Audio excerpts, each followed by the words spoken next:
En el vasto escenario del arte contemporáneo, el artista emergente a menudo se encuentra en una encrucijada que recuerda a la icónica obra de Samuel Beckett, Esperando a Godot.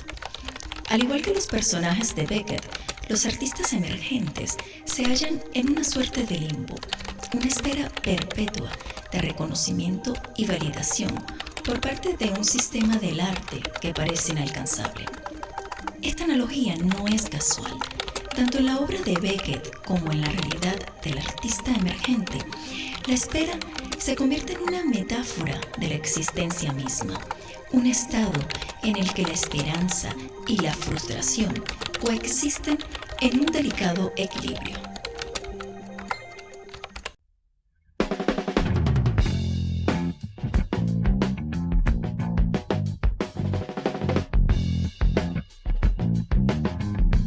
Bienvenidos al podcast Pensamiento Volátil, el podcast de la Casa Nómada, un espacio especialmente creado para hablar sobre el arte y los artistas en compañía de todos sus cómplices.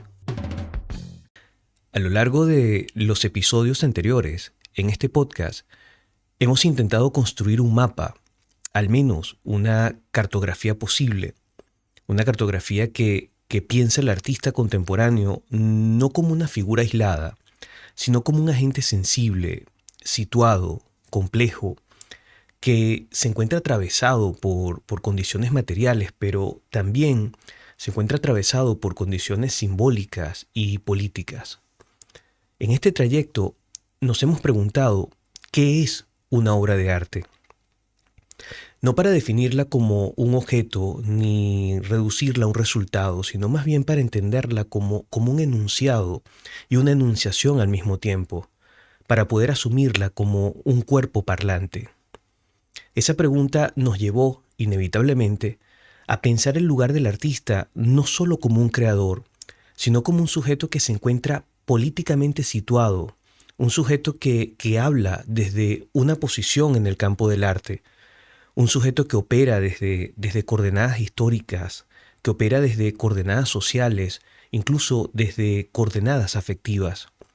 Y desde allí, desde ese lugar de enunciación, que nunca es neutro, por cierto, emergió una figura que atraviesa todo este proyecto, y es la figura del artista como un investigador.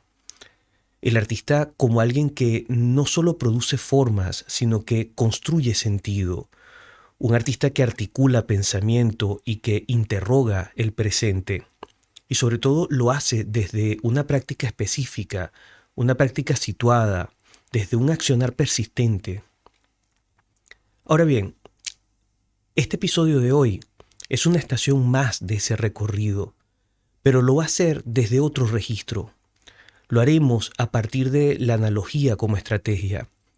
Hoy quiero hablar del artista emergente. Quiero aventurarme a ensayar una aproximación que recoja el frágil lugar que ocupa el artista emergente dentro del sistema del arte. Me interesa hablar de las promesas que organiza ese sistema, poder mencionar las condiciones de producción simbólica. Incluso, sobre todo, quiero hablar de la espera como una forma de vida profesional. Esa espera asumida por el artista emergente a lo largo de toda su carrera. Para hacerlo, en esta oportunidad me voy a apoyar en una obra que no habla precisamente del arte, pero a mi modo de interpretarla, resuena con mucha fuerza en sus márgenes. Hoy hablaremos del artista emergente y su relación con el sistema del arte contemporáneo a partir de una conexión, de un vínculo con una obra maestra del teatro del absurdo, Esperando a Godot, de Samuel Beckett. Antes, debo aclarar también que este episodio no pretende crear una metáfora literaria. Lo que busca es construir una metáfora estructural, una lectura existencial, una forma de pensar la posición del artista emergente como aquella figura sensible que insiste en mantenerse en el umbral del sistema, esperando una llegada que no se concreta, pero que él tampoco se rinde. Hablar del artista que no abandona la espera y que mucho menos abandona su esperanza. Por eso, por ese gesto de insistir en el margen, va a ser clave para poder hablar después en el próximo episodio en el que intentaré desarrollar el sistema del arte desde esas estructuras invisibles, desde esas reglas no dichas. Trataré de dibujar esos mapas de legitimación, incluso intentar hacer visible esas zonas de silencio. Pero por ahora vamos a detenernos aquí, en este punto en el que los personajes de Samuel Beckett y el arte contemporáneo coinciden, en la eterna espera. Hay algo particularmente complejo en la espera del artista emergente. Una espera que no es pasiva, pero tampoco activa en el sentido convencional. Una forma de estar atrapado en una escena que se habita, pero que no se termina de ocupar del todo. Se espera mucho en el mundo del arte. Se espera ser visto, se espera ser reconocido, ser invitado, se espera formar parte de una conversación, formar parte de una red activa, formar parte de una escena que nos otorgue sentido y legitimidad. Y en el marco de esa espera, también el artista se mantiene produciendo, trabaja, insiste, comparte su esfuerzo. Pero lo complejo es que esa producción no siempre obtiene una respuesta. La trayectoria del artista emergente está marcada por ese tipo de espera. No la de aquel que aguarda sentado, sino la de aquel que actúa aún sin garantías, la de aquel que ofrece su obra al sistema, aun cuando ese ofrecimiento que hace el sistema no le garantiza que su ofrenda será recibida. Samuel Beckett, en Esperando a Godot, escribió quizás una de las metáforas más elocuentes para esta experiencia. Allí hay dos figuras, Vladimir y Estragón, dos figuras que esperan a alguien que nunca llega. Hablan, se contradicen, piensan en irse pero no lo hacen. Vuelven cada día al mismo lugar, alimentando la promesa de una llegada que se aplaza constantemente. La obra no tiene desenlace. Todas las acciones las impulsa una promesa que nunca se cumple y sin embargo, Vladimir y Estragón creen en ella. No es difícil ver allí una escena muy reconocible, muy cercana para quienes transitan en el sistema del arte contemporáneo, sobre todo para quienes lo hacen desde una posición emergente. Un sistema donde el valor del artista no se asigna de forma transparente, donde el mérito no garantiza la visibilidad y donde el reconocimiento opera más como una promesa, más que un acontecimiento en concreto. Este episodio de Pensamiento Volátil es un intento de pensar en voz alta esa espera, no como una metáfora literal, sino como una excusa para poder dibujar esa condición estructural del campo artístico.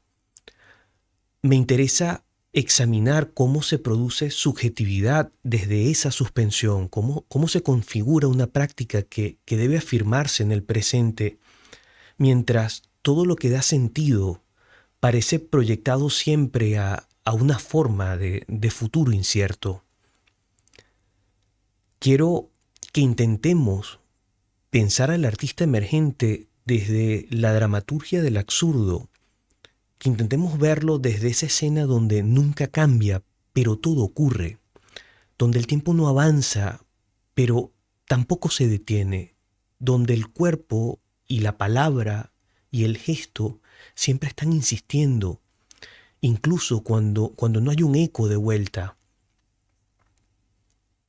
Advierto, es posible que hoy esta sea una lectura con un tono pesimista, pero les aseguro que también será un intento honesto de indagar qué hay detrás de esa espera interminable y qué formas de operar, qué formas de resistencia o de fuga pueden aparecer allí.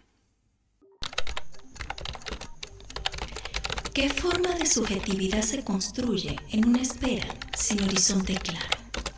¿Qué tipo de pensamiento sensible emerge cuando no hay respuesta?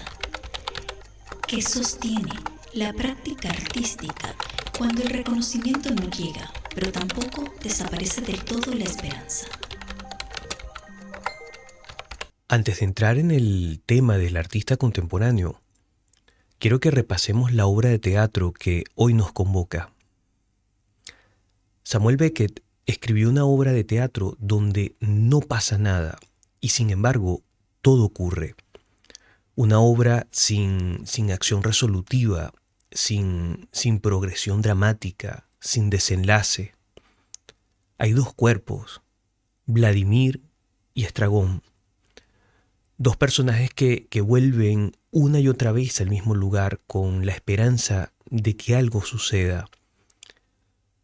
La escenografía es mínima.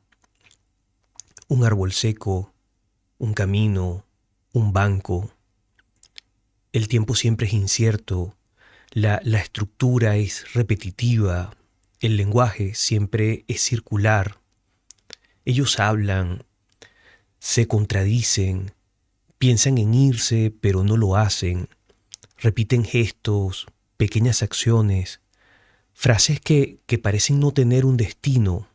Todo siempre está allí contenido en una suspensión, en el momento antes de la llegada de esa persona que nunca llega. Godot.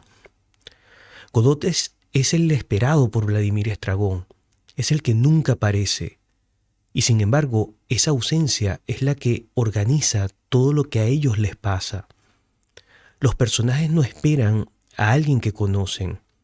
Ellos esperan una figura que apenas tiene un contorno. Godot es una especie de promesa más que una presencia. Y en torno a esa promesa se construye toda la escena. Ese gesto de insistir, aunque no haya novedad, ese sostener la palabra incluso cuando no hay nada que decir, ese volver al mismo lugar, al mismo gesto, creo que es lo que hace de Esperando a Godot algo más que una obra de teatro. Creo que es una puesta en escena de una forma de existencia sustentada en una manera compleja de deseo. Vladimir y Estragón para mí son el cuerpo de un artista dividido, ese momento de una subjetividad fracturada, uno que piensa, el otro que duda, uno que quiere marcharse, el otro que se queda, pero en el fondo ambos sostienen una espera que de alguna manera extraña es una forma de resistencia. En cierto modo es una manera de no ceder. Y luego están Lucky y Pozo, que es otra escena, otra relación. Pozo es un personaje que domina, que habla fuerte, organiza, decide. Lucky, por su parte, es un personaje que carga peso, obedece, guarda silencio, hasta que puede hablar. Y cuando lo hace, su discurso es torrencial, atropellado, ininteligible a primera vista, porque es muy abstracto, tanto que parece un delirio, pero no por locura, sino por acumulación de sentido. En Lucky, el pensamiento da la sensación de que está comprimido y cuando irrumpe es un colapso total. Y finalmente está el niño, ese que hace de mensajero, el que aparece varias veces en la obra, sobre todo para decir que Godot no va a venir hoy, pero quizás mañana sí. El mensajero es muy extraño porque él no recuerda si ya vino antes, él no sabe si vendrá después, no tiene memoria, pero sí recuerda el mensaje. Su línea de texto es la que sostiene toda la estructura de la espera. Hoy no, quizás mañana. ¿Y si cada uno de estos personajes dijera algo del sistema del arte? ¿Y si Vladimir Estragón fueran el artista que insiste en el deseo a pesar del silencio? ¿Y si Lucky fuera el artista que carga con su obra y su pensamiento, pero no logra articularlo en el idioma que el sistema espera? ¿Y si el mensajero fuera el mismo sistema del arte, administrando la ansiedad con una promesa dulce pero inconclusa? ¿Y si Godot fuera el reconocimiento simbólico que organiza todo sin llegar nunca?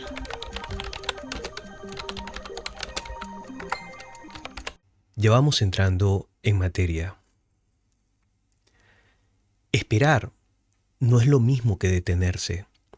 No es inmovilidad, pero tampoco es resignación.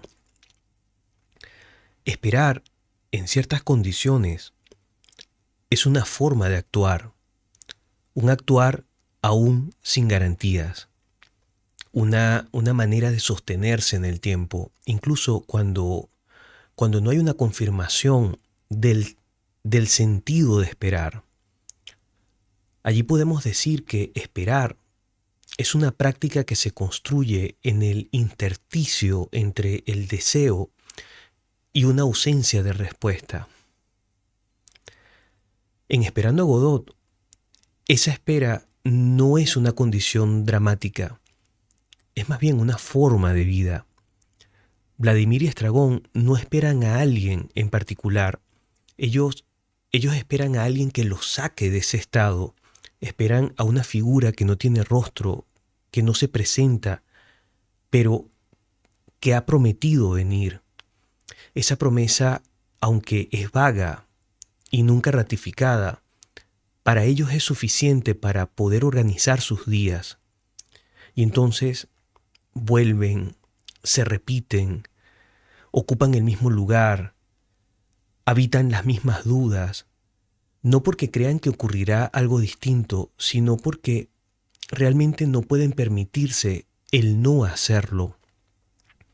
Todo ocurre en la inminencia muy extraña donde nada se resuelve, pero todo se sostiene. Ese es el tipo de espera que nos interesa aquí, una especie de espera en un tiempo sin progresión, un tiempo muy extraño donde lo simbólico, lo afectivo, lo existencial pierde sentido de muchas formas. Y si volvemos al arte contemporáneo, especialmente la posición del artista emergente, no es muy difícil encontrar esas correspondencias. Claro, no se trata de equiparar situaciones, sino de reconocer que aquí hay una estructura compartida, la estructura de la espera. Porque el artista no solo produce obras, el artista también es un gran productor de expectativas que lo condicionan. El artista espera por una invitación, el artista espera por una mirada, el artista espera por un correo de confirmación. El artista tiene la expectativa de que tarde o temprano le va a llegar una señal que le diga: ya estás dentro, bienvenido al mundo del arte. Aunque aquello puede tardar mucho en ocurrir, pero mientras tanto, mientras eso llega, el artista trabaja, escribe, postula, desarrolla propuestas, se presenta, registra, archiva, no se detiene, aunque su hacer está constantemente orientado hacia un futuro incierto, hacia un momento en el que, si llega, casi siempre lo más seguro es que lo agarre desprevenido, lo tome desprevenido, con muy poco margen de acción. Por eso, cada cierto tiempo que ese momento no llega, el artista tiene que actualizar su portafolio, reformular su statement, insistir, ¿no?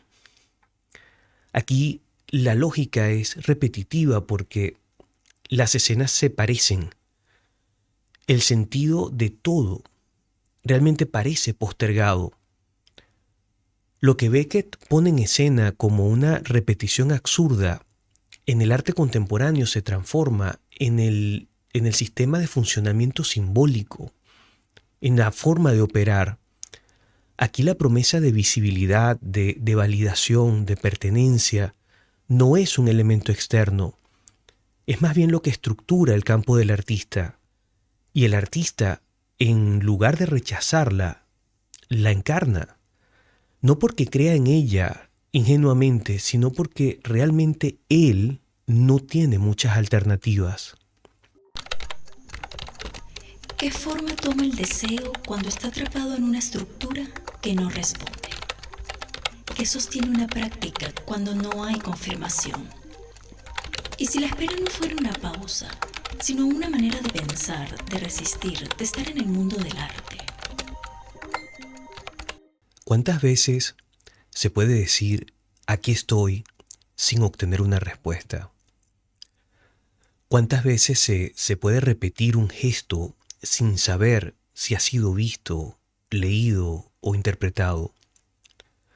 ¿Cuánto tiempo se puede sostener una práctica sin un retorno simbólico? El artista emergente, ese sujeto que trabaja, produce, insiste, no está fuera del todo del sistema del arte, pero tampoco está en el centro. Su lugar es el de una visibilidad condicional, intermitente. Aparece, pero no siempre permanece. Circula, pero no incide. Está incluido, pero no está inscrito plenamente. Es lo que podemos llamar una invisibilidad estructural. No es un olvido, no es un error, pero sí es una forma extraña, defecto del sistema, una forma de habitar el campo sin llegar a ser nombrado como parte del todo. Hay un momento en el que el artista emergente sí forma parte de los procesos, asiste a los eventos, se integra a las redes, pero su legitimidad siempre está por venir. Su legitimidad siempre está en un proceso de ser concedida, sobre todo porque el artista emergente siempre se encuentra sometido a una extraña evaluación, siempre parece que está transitando por una prueba que no culmina. Y en esa tensión es donde se instala la precariedad. Y no me refiero solo a la precariedad económica, aunque ya eso es suficiente, sino a una forma de precariedad más amplia, más compleja, una que afecta el sentido mismo de la práctica. Me refiero a una precariedad simbólica, a una precariedad afectiva, institucional. Por eso vemos que el artista siempre está produciendo en condiciones de incertidumbre porque no sabe si será visto, no sabe si su obra entrará a un lugar de recepción, si tendrá un lugar de lectura, si contará con una validación. Y sin embargo, se mantiene allí, trabajando, produciendo, gestionando, editando todo, archivándolo todo, porque el no hacerlo implicaría desaparecer. Y en este contexto aparece otro fenómeno que no es secundario. Lo podemos llamar una sobreexigencia productiva. Es cuando el artista emergente abre los ojos. Se refiere a cuando el artista se percata de que las reglas del juego han cambiado y comienza a sobreexigirse, sobre todo porque ha aprendido, ha entendido que para hacerse visible ahora necesita multiplicarse. Y esta verdad es abrumadora. El artista se da cuenta que ya no alcanza con crear, con el talento. Ahora también necesita poder explicarse, autoeditarse, autopromocionarse. El artista debe aprender a diseñar estrategias de circulación y en especial debe aprender a traducirse a los lenguajes del medio, a los lenguajes que el sistema valida. Y esta realidad le cuesta mucho al artista. En este punto ya está claro que la vieja imagen del artista recluido allí en su taller ha sido desplazada por la figura de un artista múltiple. ¿Pero qué es un artista múltiple? Es una pregunta lógica, ¿no? Bueno, podríamos decir que es un operador complejo que ha desarrollado la habilidad de responder a múltiples demandas y lo hace todo con efectividad, aunque no tenga muy claro qué es lo que debe hacer, porque en el fondo, en ningún lugar, existe un manual para ser artista. Es una dinámica confusa, pero es el modo en el que el sistema del arte organiza todo su funcionamiento. Se trata de un sistema que nunca garantiza derechos. Más bien, es un sistema que distribuye las oportunidades siempre de manera desigual y hace que el rendimiento sea una forma de subsistencia simbólica.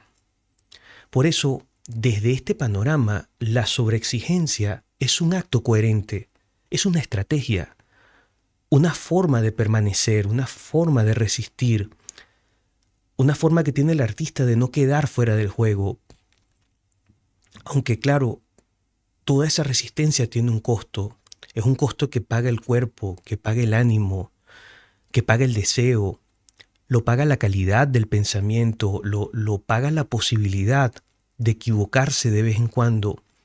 Y este pagar implica muchas veces volver a empezar. ¿Cómo se sostiene una práctica cuando la promesa de reconocimiento no se cumple? ¿Qué tipo de subjetividad se forma en esta tensión constante entre el hacer y el no saber? ¿Cómo pensar el arte sin romantizar el sacrificio, pero sin negar el desgaste que implica insistir? Tal vez la invisibilidad no sea ausencia. Tal vez sea también una forma de presencia que aún no ha sido nombrada. Hay una escena en Esperando a Godot que desestabiliza todo el ritmo de la obra. Me refiero a la entrada de Lucky y Pozo, una interrupción que altera totalmente la dinámica de Vladimir Estragón, pero al mismo tiempo introduce otra tensión en la escena, introduce la tensión del poder.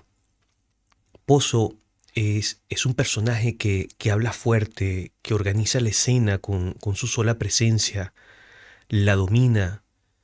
Él no necesita justificar su lugar, él lo ocupa, tiene una voz, tiene un ritmo, tiene una estructura. Lucky, en cambio, aparece atado por una cuerda, aparece cargando peso, en silencio, sometido a las órdenes de Pozo, casi sin derecho a moverse por sí mismo hasta el momento en el que se le permite hablar. Y es entonces cuando Lucky suelta un discurso muy atropellado, caótico, casi incomprensible, no porque esté loco, sino porque su pensamiento ha sido comprimido tanto tiempo que al estallar se desborda. Esta es una escena que puede leerse como una metáfora aguda de las relaciones de legitimación que existen en el sistema del arte. Como yo lo veo, Pozo no es solo un personaje. Pozo es una posición dentro del campo, es una figura de poder simbólico. Pozo es el curador que vincula, es la directora del museo que decide, la editora de un libro que selecciona, el jurado que otorga. Pozo, en esta analogía, es quien orquesta el reparto de sentido. Y ese personaje realmente no necesita ejercer una violencia explícita. Ya su sola capacidad de enunciar, la sola capacidad de hablar en el idioma del sistema, ya lo sitúa dentro de ese reparto simbólico. Lucky, por su parte, es el artista emergente dentro del sistema. Es el que carga con su pensamiento, el que trabaja, el que crea, el que sostiene una parte de la escena con su hacer, pero no siempre cuenta con las herramientas, no siempre puede traducirse en el lenguaje que el sistema espera. No porque Lucky no tenga ideas, no porque no reflexione, sino porque ese pensamiento no ha sido entrenado para enunciarse en los formatos esperables por el sistema. Por eso, como ocurre en la obra de Beckett, cuando cuando finalmente accede a la palabra, su discurso aparece como un trueno, como un exceso de ruido muy difícil de decodificar. Y esa percepción es clave porque en muchos casos lo que el sistema lee como confusión o lee como falta de claridad en el artista es simplemente un pensamiento que aún no está domesticado, un pensamiento no alineado con los estándares curatoriales o con los estándares institucionales. Esta parte es muy complicada de analizar porque el sistema no valida cualquier discurso y tal vez sea necesario que así sea. No vamos a entrar aquí en dictaduras o democracias simbólicas del sentido, pero todo sistema saludable necesita ser regulado. Los sistemas mecánicos y los sistemas sensibles necesitan ser calibrados. Tal vez por ello, el sistema valida aquel discurso que puede ser absorbido en diálogo con el orden simbólico de ese momento, aquel discurso que, según el sistema, interpela a los problemas posicionados en orden de importancia y lamentablemente todo lo que no entra en ese molde se vuelve incomprensible o directamente se descarta. Y es aquí donde entra el mensajero, siempre amable, siempre neutro. El mensajero entra en la escena para decirle a los artistas que Godot, el reconocimiento, no vendrá hoy, pero quizás mañana sí. El sistema como mensajero, como el mensajero de esta analogía, no niega nada, no promete nada, pero sí administra el deseo de ser reconocidos. Y esa administración es la clave, es la forma más eficiente que tiene el sistema de sostenerse sin tener que responder a las expectativas de visibilidad que siempre está demandando el artista emergente. ¿Cuánto tiempo se puede sostener una voz si no encuentra un código donde ser escuchada? ¿Cuánto sentido se pierde cuando lo que se dice no se ajusta al lenguaje de lo instituido? ¿Y qué lugar ocupa el artista que piensa, pero no logra traducirse a tiempo? En la escena de Beckett, la espera continúa. En la escena del arte, también.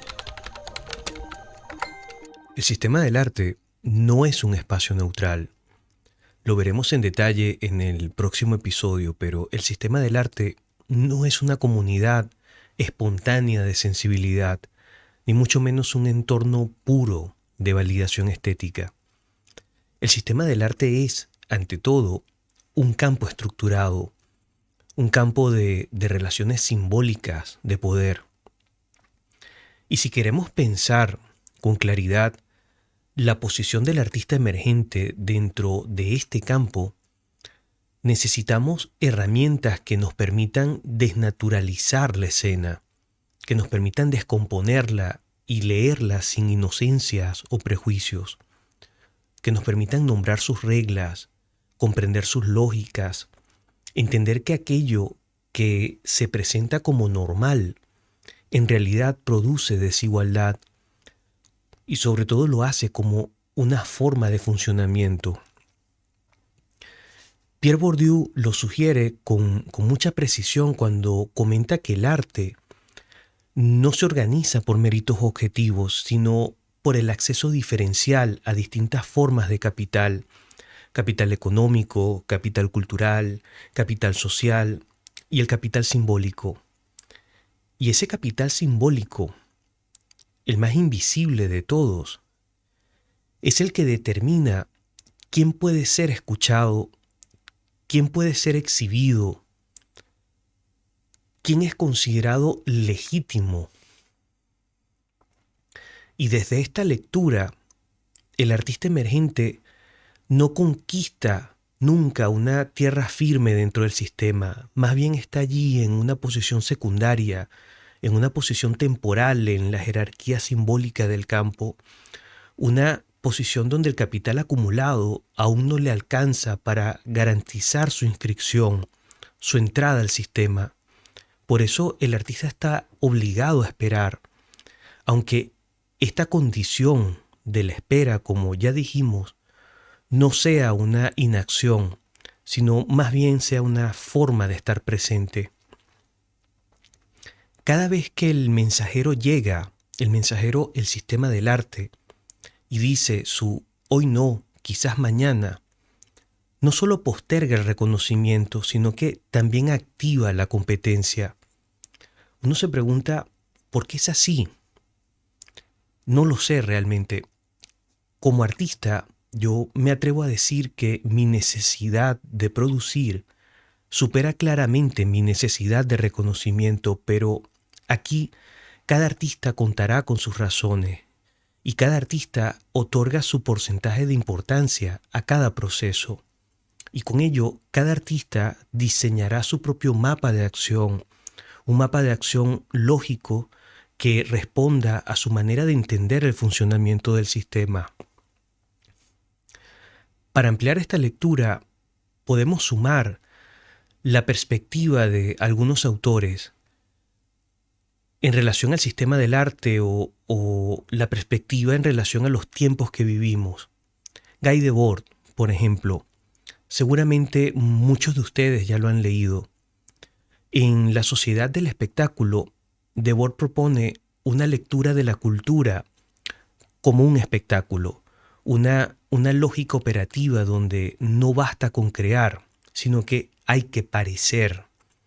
El artista contemporáneo, y con especial crudeza, el artista emergente, debe aprender a presentarse como una figura visible, posicionada y sobre todo espectacularizable.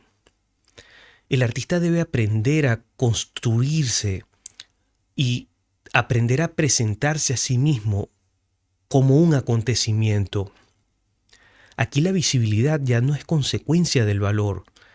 La visibilidad más bien aumenta la condición de posibilidad. Sin visibilidad, el trabajo artístico corre el riesgo de desaparecer del mapa de aquellos que consideran lo que es importante. También podemos citar a Zygmunt Bauman. Yo creo que sus ideas entran muy bien aquí. Él comenta algo importante que aplica desde otro ángulo. Bauman comenta que vivimos en una modernidad líquida, una modernidad donde nada se estabiliza, ni los vínculos, ni los discursos, ni las posiciones. Todo se vuelve efímero, todo se vuelve reemplazable, fugaz tal vez. Y desde esa liquidez, también podemos mencionar que el artista emergente no solo espera entrar al sistema, sino que quiere permanecer, por supuesto, pero intuye que si llega, que si logra entrar, su permanencia no está garantizada. Los lugares de reconocimiento son muy inestables, todas las redes son volátiles y las instituciones se encuentran sobreexigidas. No pueden mantener siempre a los mismos allí en la escena. Y desde esta conciencia, la expectativa se transforma en angustia. El deseo de reconocimiento empieza a construir tensiones y se transforma en un miedo al olvido. Suena duro leerlo de esta manera, pero no hay un espacio seguro en el sistema del arte. No hay un lugar estable en este sistema. No existe un territorio en el que el artista pueda sentir paz. También podemos citar a Jacques Rancière, sobre todo porque él habla de un reparto de lo sensible. Y esto introduce aquí una dimensión política más radical, porque el arte ya no es simplemente una forma, ni es una técnica, ni es una industria. Se trata de una forma de distribuir lo sensible, de establecer quién puede ver, quién puede hablar, de establecer quién puede ser escuchado. En este reparto muy desigual, el artista debe luchar por ocupar un lugar dentro del sistema, y ese lugar muy lejos de estar garantizado, se transforma en un lugar en permanente conflicto. Por eso, desde esta configuración, el artista emergente puede ser leído como una figura que participa en el sistema, pero siempre lo hace sin garantías, que opera, pero no incide, que es convocado, pero no integrado, que aparece, pero no deja una huella institucional. ¿Cómo leer el campo sin ser devorado por él? ¿Cómo sostener pensamiento crítico desde una posición aún no legitimada? ¿Puede el gesto artístico afectar algo cuando todavía no ha sido invitado a hablar? Tal vez pensar el arte hoy implica también pensar los bordes de la palabra, lo que se dice, lo que no se puede decir y lo que, aunque se diga, todavía no tiene lugar. Inténtalo de nuevo. Fracasa de nuevo. Fracasa mejor. Es una famosa frase de Samuel Beckett. Beckett no escribe frases del consuelo. Él no decora el sinsentido. Lo que hace es más radical.